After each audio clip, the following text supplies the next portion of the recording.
मैं आपसे बार बार कह रही हूँ मम्मी आप मेरे घर चलो, यहाँ कब तक अकेली रहोगी। ना तुम्हारी कोई देखभाल करने वाला है ना कोई खाना बनाने वाला है।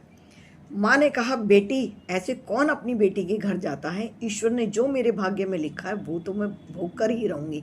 नहीं मम्मी मैं ऐसा होने नहीं दूंगी, आप अपने दो चार जोड़ी कपड़े रखो और मेरे साथ ही चलो।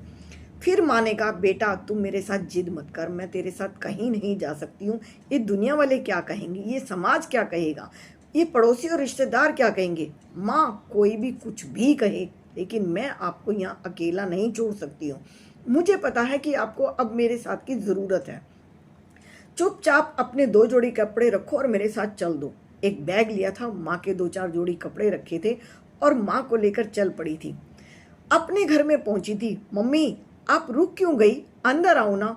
बेटा मैं अब भी कह रही हूँ कि मेरी हिम्मत नहीं है, मैं यहाँ नहीं रुक सकती हूँ।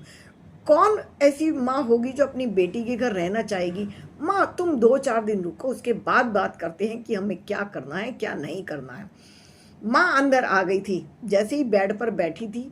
बेटा तूने इस बेड के नीचे कुछ लगाया नहीं है। क्या लगाना था मम्मी, देखना जब तू यहाँ से साफ सफाई करती होगी तो इसके पाए गल जाएंगे। बड़ी एक एक पैसे जोड़कर मैंने तुझे ये दहेज तेरा सामान दिया था। हाँ वो तो तुमने बहुत अच्छा किया था और मेरी पसंद से दिया था माँ, लेकिन एक बात तो सुन, इतनी आसानी से ये चीज़ें नहीं बनती ना, बहुत मुश्किल होती है सब कुछ बनाने में। इसको संवारना और सजाना अब तेरा काम है। ठीक कहती हो माँ, आप बैठो और मैं ज़रा एक कप चाय बना कर लाती हूँ। अंदर चली गई थी। अंदर चाय बनाने लगी थी तो तभी बोली थी मम्मी कुछ खाने के लिए भी ला दूँ क्या। बेटा तेरे घर का पानी भी मेरे गले से उतरेगा नहीं, तू जिद क्यों कर रही है, मैं अपना पानी लेकर चली हूँ। आप ये पुरानी दकियानूसी बातें रहने दो मम्मी, मैं आपको बार बार कह रही हूँ आप आराम से 2 दिन 4 दिन रहकर तो देखो। माँ चुप बैठ गई थी और फिर कुछ फल और चाय बनाकर लाई थी। तभी नंद आ गई थी और नंद ने देखते ही जैसे भाभी की माँ को देखते ही उसने मुंह बना लिया था। ये क्या, अपनी माँ को यहाँ घर में उठा कर ले आई है। और फोन लेकर बिना नमस्ते किए बिना पानी दिए बाहर निकल गई थी। छत पर जाकर चुपचाप अपनी माँ को फोन किया था। मम्मी देखो ना आप कहाँ हो इस टाइम। कहीं नहीं बेटा, मैं बाजार में गई थी, थोड़ी देर के लिए आ जाऊंगी मैं अभी। क्या हुआ, सब ठीक तो है ना। देखो मम्मी भाभी अपनी माँ को उठाकर हमारे घर में ले आई है। तो ये कैसी बातें कर रही है, उसकी माँ है, वो अपनी माँ को लेकर आई है। बुरा वक्त उसके सिर पर आया है, ऐसे में वो अकेली कैसे छोड़ सकती है। नहीं पर यह कौन सा तरीका हुआ कि अपनी माँ को यहाँ ले आई है। बेटा बात सुन, अगर कल को मेरे साथ कुछ बुरा हुआ तो क्या तू मुझे अपने साथ नहीं रखेगी। मैं तो सोचती हूँ मेरी बेटी मेरी बहुत ध्यान रखेगी, मेरे बुढ़ापे का सहारा मेरी बेटी ही तो है। क्या मैं इतनी भी उम्मीद नहीं करूँगी कि मेरी बेटी जैसे मुझे अब प्यार करती है शादी के बाद भी मुझे प्यार करेगी, मेरा ध्यान रखेगी। नहीं रखूंगी, क्यों नहीं। नंद ने अपनी माँ से कहा था, क्यों नहीं रखूंगी माँ, तू मेरी माँ है। माँ ने फिर समझाया था, जैसे मैं तेरी माँ हूँ वैसे ही भाभी अपनी माँ को लेकर आई है। और अब तो तूने कह दिया बेटा, आगे से ये बात मत कहना। तेरी भाभी ने मेरे से पहले ही पूछ लिया था, मम्मी क्या मैं अपनी माँ को लेकर आ सकती हूँ। इस टाइम उनके ऊपर बड़ा वक्त आया है, थोड़े दिन में मैं उनको वापस छोड़ आऊँगी जैसे ही उनका मन लगना शुरू होगा। वो मेरे से पूछे बिना नहीं लेकर आई है। और तेरे भाई ने भी हाँ कर दी थी।